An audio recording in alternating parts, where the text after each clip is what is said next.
FPL is coming at us thick and fast. We have 3 game weeks in the space of 1 week. So today, I'm going to take you through my Game Week 14 team selection. We'll have a look at the transfers I plan on making. I've got 2 free transfers and 1.5 million in the bank. I'm going to have a look at potentially taking a -4 as well. The players I want to sell, who are the key transfer targets for me, and what it means to my team going forward as well.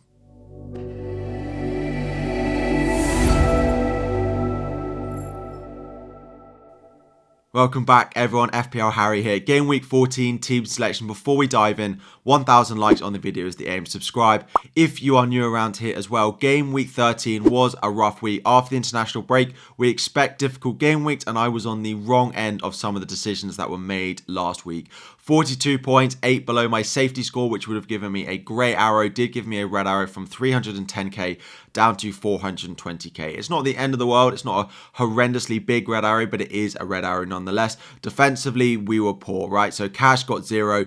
He's one we're going to talk about a lot during this video. We're going to talk about Livramento as well.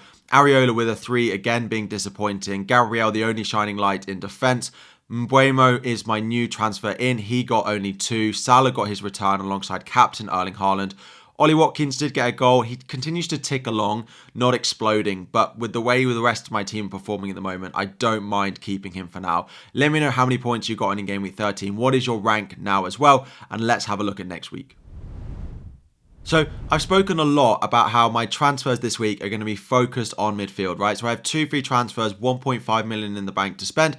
And I'm pretty certain that after Diaby started in the Europa Conference League for Aston Villa on Thursday night, that I am going to sell him and buy Cole Palmer. Now, I still think Diaby will likely start at the weekend, but I've said it a few times with the likes of Matty Cash and with Diaby as well, with some of the other players who did not start that match, given that they play Manchester City midweek after Game Week 14, and then they play Arsenal at home in Game Week 16 next weekend as well.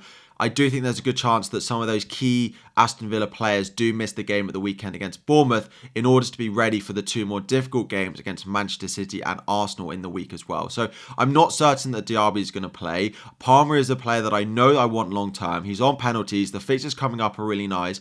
Plus, they have Brighton this week. Brighton played in Europe on Thursday, and they have up to 11 players injured going into that game as well. The state of some of their defences they might have to put out against Chelsea. Chelsea being at home as well. Fingers crossed that there's a performance there. He's risen up to 5.3. I think he'll only go up in price a little bit more as well. So Diaby to Palmer is a transfer I'm pretty certain I'm going to make this week. The only reason I haven't done it so far is that there hasn't been a price rise for Palmer that's meant that I've had to do it. If Palmer was going to rise anytime during this week, I would have made the transfer, but I haven't had to do it. So in theory, it's not confirmed, but I cannot see myself not making that transfer.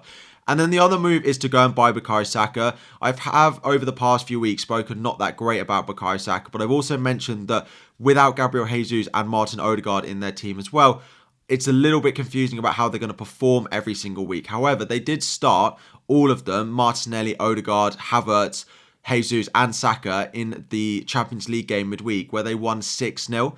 Now, they were playing potentially a weaker opposition, but then they do have Wolves and Luton in the next 2, which arguably are the same level opposition or even worse than the Lens team they played during midweek. So I do definitely want Bukayo Saka in my team. I do want him over Christmas. Now, I was going to make the move earlier on in the week. He was going to rise in price on Tuesday evening. And I knew that he played on Wednesday evening, and West Ham had a press conference for Jared Bowen's news on Wednesday. So I took a gamble that he wasn't going to rise on Tuesday and get that extra information that I wanted on Wednesday, and he did rise. So I then have not made the transfer as a result because there was no need to rush into it. There are still 2 players that I could potentially sell for him. Jared Bowen or Heung-min Son. Now, if I knew Bowen was completely fit, then I do think Son would be the player that I would sell. It would free up money to upgrade my defence in a big way that I wouldn't if I decide to sell Jared Bowen. However, we still are just so uncertain of the news around Jared Bowen's fitness and his availability going into the weekend. I don't think we're going to get concrete news about whether he's going to be available or not. If we do, then I'm quite happy to sell Son and I will keep Bowen because I think it strengthens my squad a lot more than if I was to sell Bowen to Saka. I do have the money to do it once I've sold Diaby down to Palmer, but it all depends on an update on Bowen. If we don't get an update or the update is not really concrete, I'm pretty sure that Bowen will have to leave my team. I can't take the risk for another week, and with the amount of midweek game weeks we've got coming up, Bowen will go to Saka. If Bowen is confirmed to be fine, then I might end up selling Son for Saka. So those are the two transfers that I'm considering this week, but I am considering making a third transfer, which would be for a -4. Now, I never say to make a defensive -4 transfer, but I do just look at Arsenal defensively and think that I want a second one of them. Plus, Matty Cash did start in Europe on Thursday. He was also on 4 yellow cards in the Premier League. So it's not only like DRB might be tired for the Manchester City and Arsenal games. If Cash gets a yellow card against Bournemouth, he will miss that Manchester City game. So there's even more added risk for Cash not starting that game. I do have Charlie Taylor, who is at home to Sheffield United, on my bench, who could be better than taking a -4, although I'm pretty certain I'm going to want double Arsenal defence. And the two transfers that I made leave me plenty in the bank to do Cash to Saliba. Now, whether I wanted to sell Bowen or Son, both leave me enough money to do Cash up to Saliba. Now, Saliba is up to 5.5, which I do feel like is a little bit of a stretch for me to go and pay this week. I do quite like the look of David Raya at just 4.9 million. Over going for a double up, because of course I already own Gabriel, so I could have made the Cash to Gabriel move if I hadn't owned him.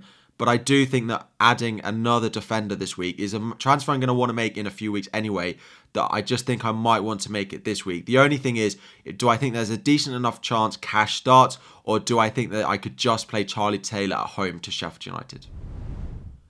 So looking at my team for the weekend, Areola starts in goal. Again, not happy with him. I do plan on making a goalkeeper transfer at some point over the next few weeks. Whether it's for David Raya or whether I go and buy Sanchez of Chelsea for their run of fixtures is still to be decided, depending on some of the defenders I want to buy. Moving into defence, I don't think I'm going to take that -4 at the moment. I am, at the moment, starting Cash, but Charlie Taylor is their first defender on my bench with Sheffield United at home. Tsimikas, Fulham at home, and Gabriel. All three of those defenders started in Europe midweek. Tsimikas, on the bright side, started with Joe Gomez in the team as well, who in theory is his direct competition for left-back. Klopp has also spoken very highly of Tsimikas in the past couple of days, saying now that he's played a few games, he's finally got his rhythm in the team and he looks really good. So fingers crossed for him, because it is a good fixture at home to Fulham. Then they're away to Sheffield United during the week as well, which is also a good fixture for him. Gabriel started during the week, but I still think he is pretty nailed in that Arsenal team. He might miss one game over Christmas, but it is what it is. We saw Kirill play 45 minutes midweek, who in theory is his direct competition. So not massively concerned about Gabriel or Tsimikas. It is Cash that I have the doubts with, but at the moment I am just going to keep him this week. Moving into midfield, I do plan on making my two transfers here. So Son, Burmo and Salah are my three midfielders who are likely just to keep their place. Palmer is going to come in for Diaby, and just because I don't think we're going to get any concrete news on Jared Bowen, I do think Bowen to Saka will be my second transfer this week. I know I want Saka. It gives me, I know it's a very template midfield. I know my team is looking a little bit template at the moment, but I just need to make sure I'm covering some of these high players that I know I want to buy that a lot of people already own. And then up front, it's Erling Haaland and Ollie Watkins. Now, I'm happy with both of these. They're ticking along nicely. Haaland's being explosive. No plan on selling him. The couple of fixtures coming up for Villa are more difficult, but they're very good at home, and Watkins continues to score goals. There was a little bit of doubt about whether he was going to be available for this game. So after their Europa League game, Unai Emery did say that he missed the game partly through rotation and partly through injury. So we'll have to keep an eye on that. But based on the fixtures they've got coming up, I don't really think it was an injury. I think it's just a rest for him, but it is one to keep an eye on. If he was out, potentially, I'd probably just sell to Darwin Núñez. Without Jota there, it's just one less player to rotate in and amongst that Liverpool front three. So I think Darwin is a nice punt, and he would potentially become worth it. In terms of captaincy, there's three real plays for me. Mo Salah, Burmo and Erling Haaland as well are probably the three. I could go on Saka, but just his low expected data for goals over the past few weeks puts me off him. At the moment, I just can't look past the Salah at home to Fulham fixture. I know a lot of you are going on Haaland with the potential defensive injuries that we've seen for Spurs, with them potentially playing Emerson Royale and Ben Davies at centre-back against Haaland. I do get it, but I just can't look past Salah at home to Fulham in the fixture like that. So at the moment, Mo Salah is going to be my captain for Gameweek 14. So looking at what this means for my team going into next week using planfpl.com. So as I say, Diaby is definitely going to go. It's going to be Cole Palmer in his place. As a Chelsea fan, I'm really excited by Cole Palmer, so I am looking forward to having him in my team, but I also think he's a good FPL pick as well. Jared Bowen out and then bringing in Bukayo Saka is also likely to be my second transfer this week. Again, I missed the price rises on Saka. I feel like I'm not being aggressive enough on some of these moves because I've had injuries in my lineup. I've not wanted to force transfers early, so I need to get rid of some of those injured players so that I can start being a bit more aggressive, because I built up a lot of squad value early on in the season and I feel like I'm losing over the past few weeks. So those are my two transfers. I don't think I'm going to make a defensive transfer this week. It does mean going into game week 15 that I will have to turn my attention to my defence. I'll likely still play Tsimikas and Gabriel, Sheffield United away, Luton away. But then I am stuck for my third defender. I could play Livramento if I think he's going to start. He's about the only one of my players that I'd want to start. If I don't think Livramento is going to start that game away at Everton, depending on how many minutes he plays at the weekend at home to Manchester United, which I think he'll probably start, so I don't think he'll play against Everton, I will have to sell Matty Cash that week anyway. Now, I could go to Saliba next week for free. The other option I do quite like in this position is Pedro Porro, who plays West Ham at home next week, and then he has a nice run of fixtures coming from about game week 17 or so. So that is probably the move. That will either be Pedro Porro, whose underlying data for attacking returns is so good now that James Maddison is out. With James Maddison not playing, he looks like he's on set pieces. He's much more relied on for his creativity than he was before.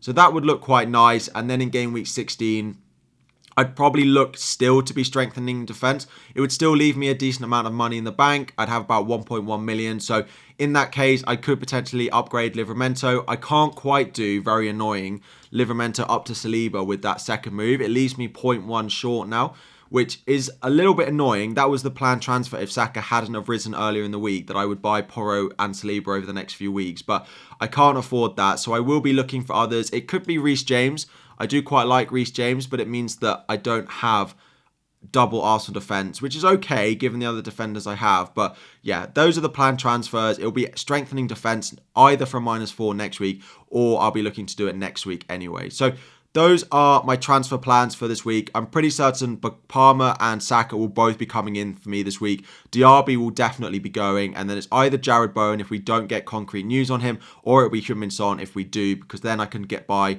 the likes of Kieran Trippier. I could buy Porro. I could buy all the Arsenal defenders I want with the money that Son would give me. So let me know any questions you have about your team in the comment section down below. Thank you all so much for watching. 1,000 likes on the video is the aim. Subscribe if you are new around here, and we'll be back again very soon.